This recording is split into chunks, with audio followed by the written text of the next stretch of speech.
The Communications Workers Union, who is outraged by the South African Post Office over non-payment of workers' benefits. SAPO Acting Chief Executive Officer Bavumile Nongogo in April wrote a letter to workers informing them that the organization would not honor salary increases and substantive negotiations agreement.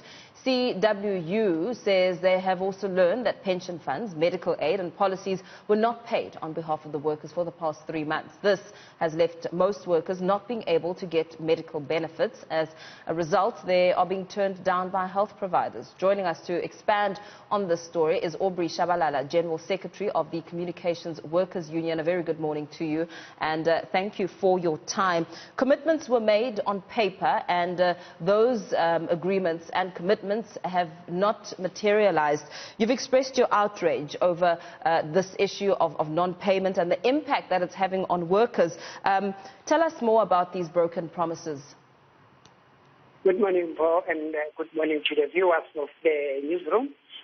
Indeed, we are outraged as Communication Workers Union. Not only that the Post Office did not honor the agreement that is on paper that was signed 2 years ago, that workers by April the 25th will get the 6.5. But workers furthermore have been lied to.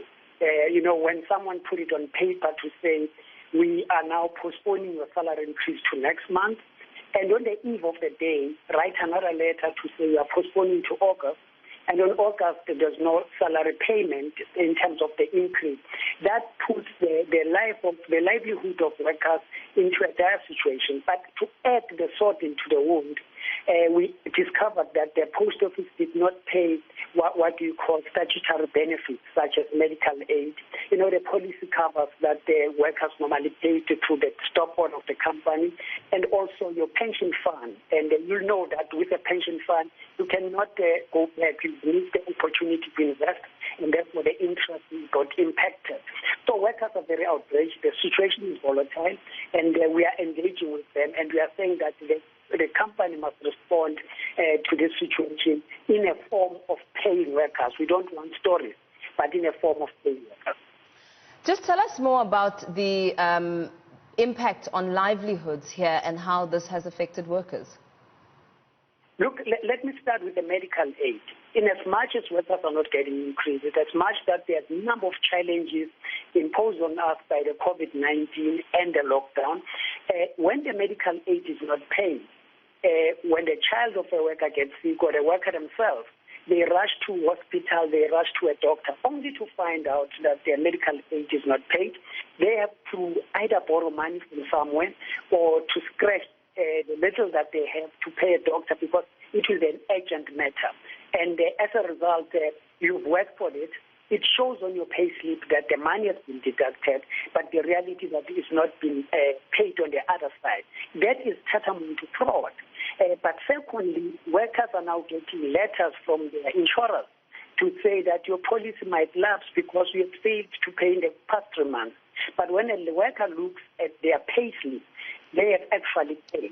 In addition to that, you know that in terms of the Credit Act, when you are not honoring your debt, your scores get affected. So there's a huge impact on workers themselves as they are there, let alone that the salary is not paid. And this is the very same company, SOE, that has failed to apply for temporary employment relief fund that was set up for the budget in terms of the COVID-19.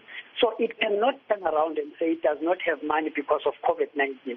So this is just simply irresponsible. This is just simple thuggery, if we may call it, because they stole workers' money, and the workers are well within their right to be frustrated and angry about this issue.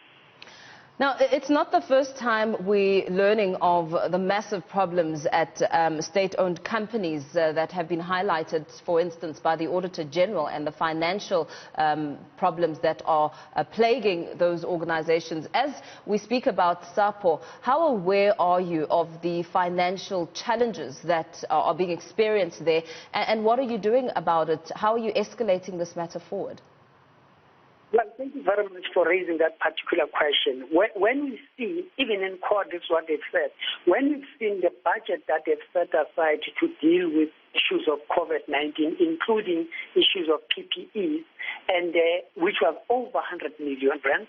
And we know for a fact that they struggled to get those PPEs to workers.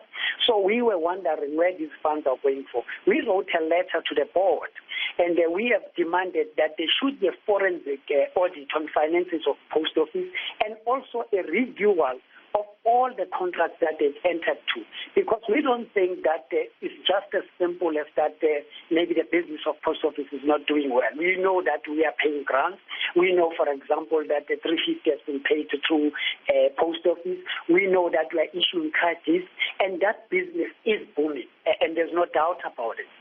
So there is a money flow coming into the post office, but that money is obviously channeled into wrong pockets.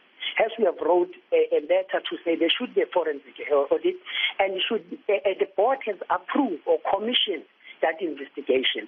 To our surprise, that has not yet been implemented. We have also engaged the minister over the weekend and briefed her in detail on all these issues. We expect her to move swiftly to deal with this particular matter. We know that there is a new acting CEO that has been appointed. Also, we are worried about many actors in the senior position at post office, which will show that there will be lack of commitment in terms of resolving issues. So some of these things, and we've always said this as CW, are artificially made, are not things that happened accidentally. So there is a concerted effort to kill and destroy the SOE so that the private sector could emerge, and as a result, workers will find themselves in the street as retrenched because SARS will be making sure that they steal from the SOEs, privatize them, and have their families having so much money being rich, and having the poor workers on the other side of the end.